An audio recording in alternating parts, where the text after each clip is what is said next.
So I took a drive about 30-40 miles north of Cook Forest up to see the Allegheny River and take a look around various sites. And so I came to this little town called Tidioute, and I'm on what's called the Tidioute Overlook. Okay, it's part of the National Forest up here, the Allegheny National Forest. And I'm gonna walk out there and show you that in just a second. But on my little walk here, I noticed something I'd like to point out to you, which is pretty special. And that's this tree right here. This relatively small tree is an American chestnut. And this illustrates how chestnuts exist in the wild these days. Okay, they are not totally extinct. They rarely reproduce in the wild because they're affected by chestnut blight. They've been affected by chestnut blight for, pretty close to 100 years here in the US now. And once they reach a certain size, chestnut blight, which is a fungus, will kill them back to the ground. But then they usually sprout and grow back, reaching a certain size before they become vulnerable again. Okay, so this is an American chestnut. It's a reasonably sized one. I've seen larger. As you can see, it has two trunks here. This trunk's getting up there. And right now they show no sign of disease whatsoever, so they're nice and healthy. But eventually chestnut blight finds them and they get killed back. And even if you think, well, there's no chestnuts left, maybe they can escape. Well, there are other hosts for chestnut blight that don't succumb quite as the same, that harbor the disease, that can jump back to chestnuts then once they grow back. That includes oak species and other species. Okay, but that's a pretty nice, healthy American chestnut.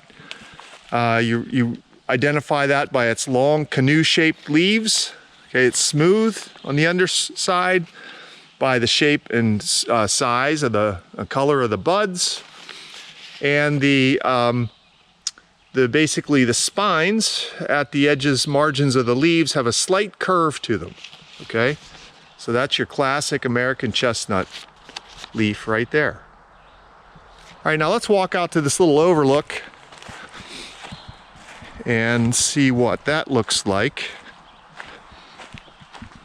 Again, what we're going to take a look at is the Allegheny River here in northwestern Pennsylvania. We are about 30 miles south of a large reservoir, large dam on the Allegheny River called the Kinzua Reservoir. And so we're back down to the place where, again, it's obviously free flowing. And I grew up about 2.5 hours south of here. And when you said you were going up to the mountains, this is where you came from, my part of the world growing up. And so that's the Allegheny River you see in front of me. There's a lot of islands in it in this part of the river.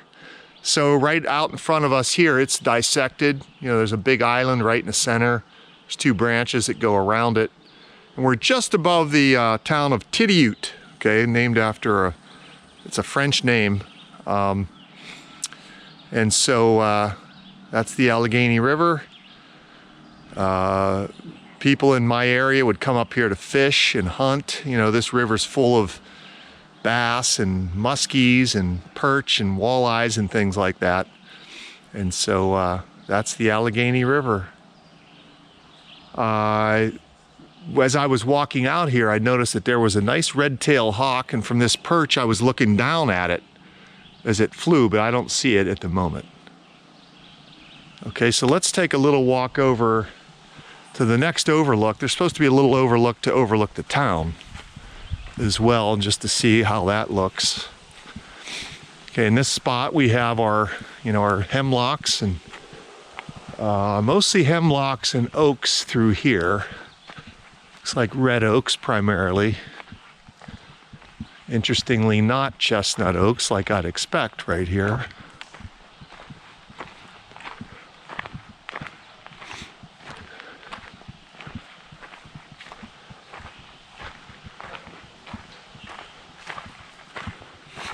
Well, maybe this overlooks a little farther over than I thought.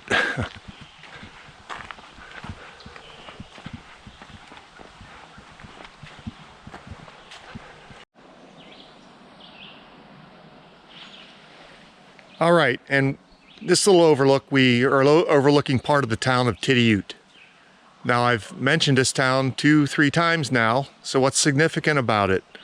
So at this point, it's a small, just river town, but this is the site of the first, what's considered to be the first flowing oil well in the U.S. From 1860. And so, if people remember their history, oil was discovered in this part of Pennsylvania. The towns of Titusville, Oil City, Tidioute were part of that very early oil industry, where they, pumped the oil out and they sent it down the river, down the Allegheny River, to bigger towns like Oil City and the whole way to Pittsburgh, where it was refined. There is still a refinery north of here, about 30 miles in Warren, Pennsylvania. So there's still a major refinery there. But there's still oil. The oil industry is still active in this region in the Allegheny National Forest. There's a lot of oil wells throughout the forest here, on public and private lands. And so this was the site of very early oil development. And these were little oil boom towns at the time that lasted 20, 30 years. And then they turned to their logging as their major industries and outdoor recreation and things like that. So there's not a whole lot left in terms of industry or, commercial activity in these little towns these days. But there still are tourists that come to these areas to fish or boat down the river, camp and hike in the forests. And so I always remember this town, partly because the funny sounding name, right? Tidioute. Again, that's how my family came to know this area, was outdoor recreation. All right. So that's the Tidioute overlook. Here's a view of the Allegheny River at Tidioute, Pennsylvania.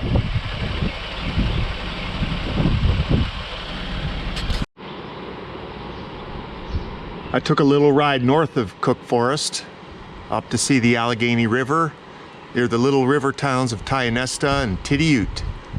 And here I am in Tidioute, a town that goes back to about 1806. And I remember stopping at this place about 35 years ago with a couple members of my family to get a pizza and play some pool. One thing about this little hotel, which is still open, still has pizza as I can see, is that it was featured on an episode of American Pickers. They visited this hotel, and I believe, as I recall, the owner had a collection of historic pinball machines in the basement of this hotel. And so there it is, and you can look up that episode and see if I'm right. My last stop on this trip is going to be this area, Heart's Content Scenic Natural Area. Part of the Allegheny National Forest, about 15 miles south of the town of Warren, Pennsylvania. And so what we're going to see here is somewhat similar to what we've seen in Cook Forest State Park, but with some additional things to see. All right, so let's go. Well, I'm descending into Heart's Content, which is another old growth forest, a little smaller than Cook Forest.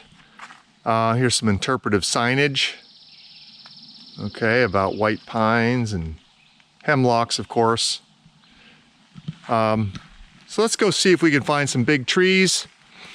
And again, it's been a weird day. It's kind of off and on rainy, cloudy, sun will come out and then it goes away. But I'm here by myself again.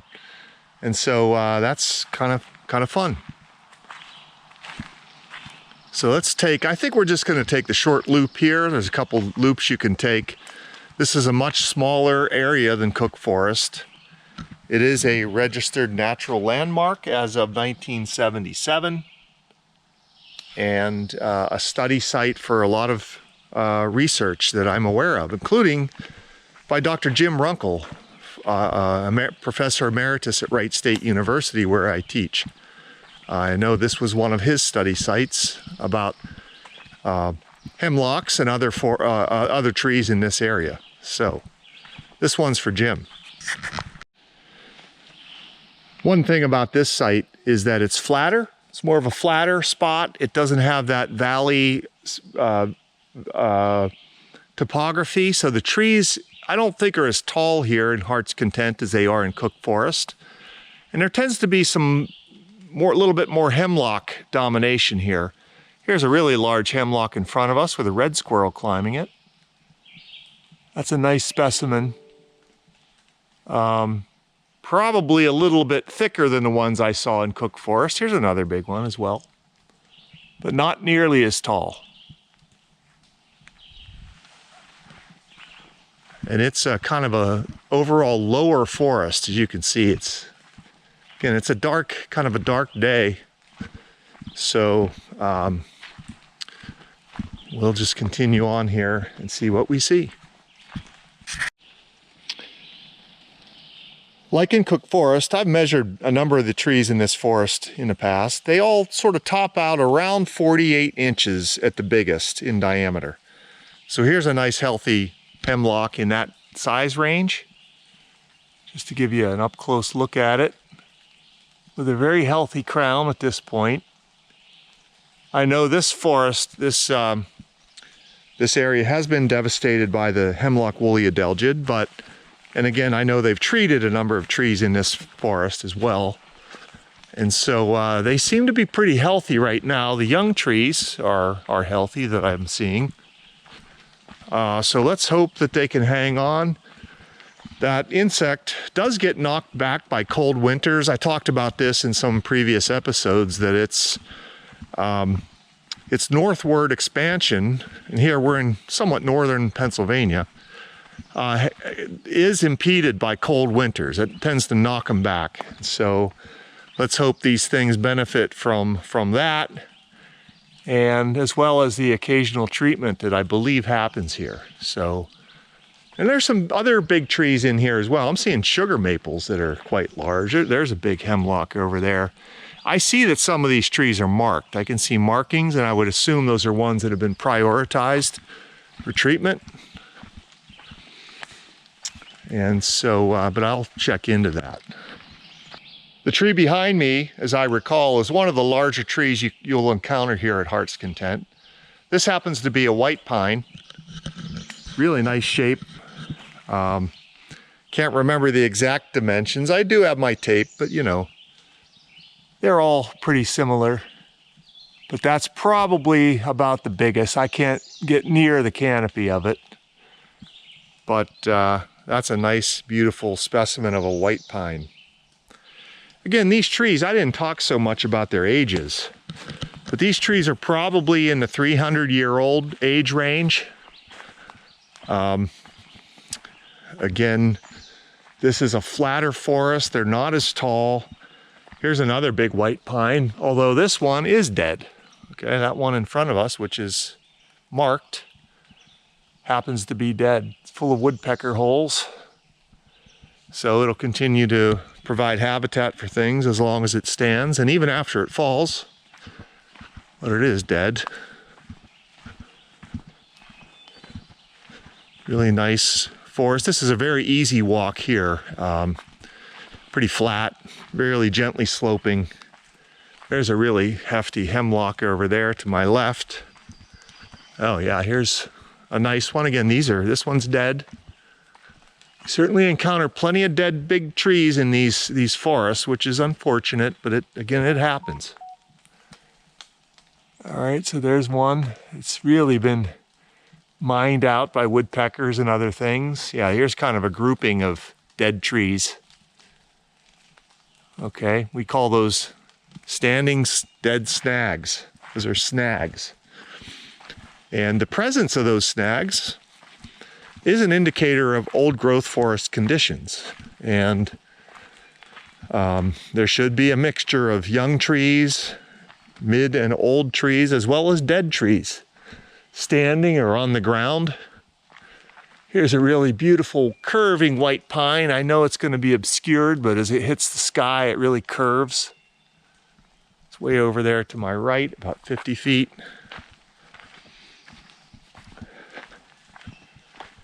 Kind of really dark in here. All right, I expect hobbits to take off here any moment out of these logs. There's a lot of birches in the understory, things like that. Beeches, there's American beech here. I know that's one thing that Jim Runkle studied here, is beech. Okay, so I'll move along until I hit some more highlights. As I said, there's some other nice specimens of other trees in this forest. I passed a nice red oak, decided not to put it on camera. But here's a pretty large ash tree. I thought, wow, yeah, that's pretty big to be alive. But if you look closer, it's actually a dead ash, which I confirmed by looking up, and it's missing its entire canopy, which you may not be able to see there, but unfortunately that's just a remnant. Courtesy of Emerald Ash Borer. I probably only have a few more tree profiles in me for now, but this is probably the largest, one of the largest hemlocks in here. That happens to be the one they've decided to label near the trail. And at about 4 feet off the ground, this tree was 56 inches in diameter. So that is a hefty hemlock. And at the moment, in very nice condition in terms of canopy health and things like that, which you may or may not be able to see, but it is pretty much hollow. I can see in the interior, there's a big hole there. So we'll see how long it lasts, but that's a whopper. I might hit one or two more highlights before I conclude this segment.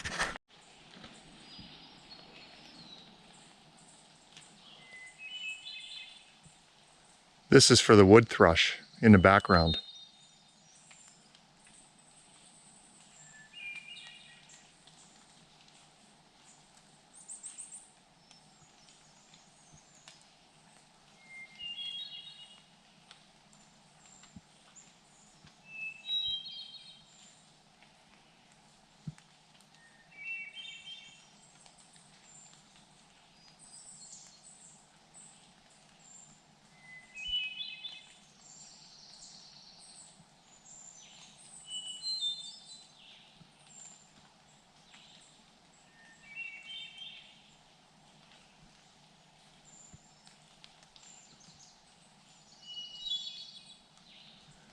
That, my friends, is the most beautiful sounding bird in the eastern forest, if you ask me.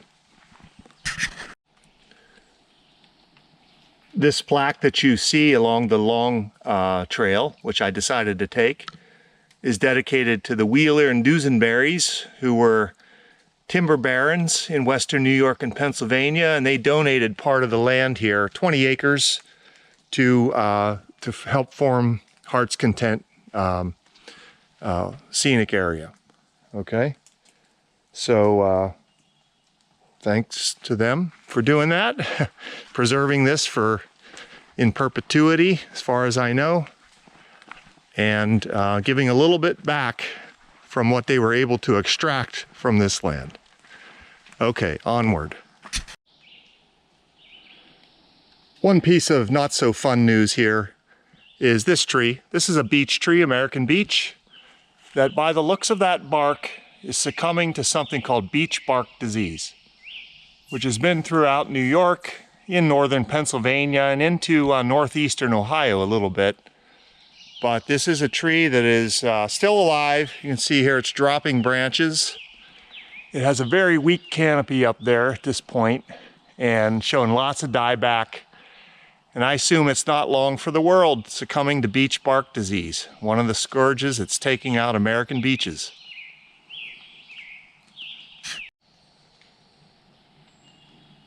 The farther I've gone into Heart's Content, the better it's gotten. Just massive hemlocks and white pines. Here's one that's labeled for us. And so I don't know what else to tell you.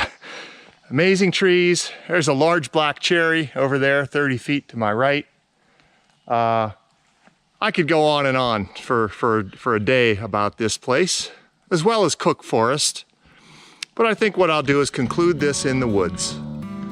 So I'm going to sign off for now as the naturalist from Heart's Content, natural landmark, and conclude this episode where I visited Cook's Forest State Park and Heart's Content and surrounds in the Allegheny National Forest. Okay, and so until next time, I'll see you later. Bye-bye.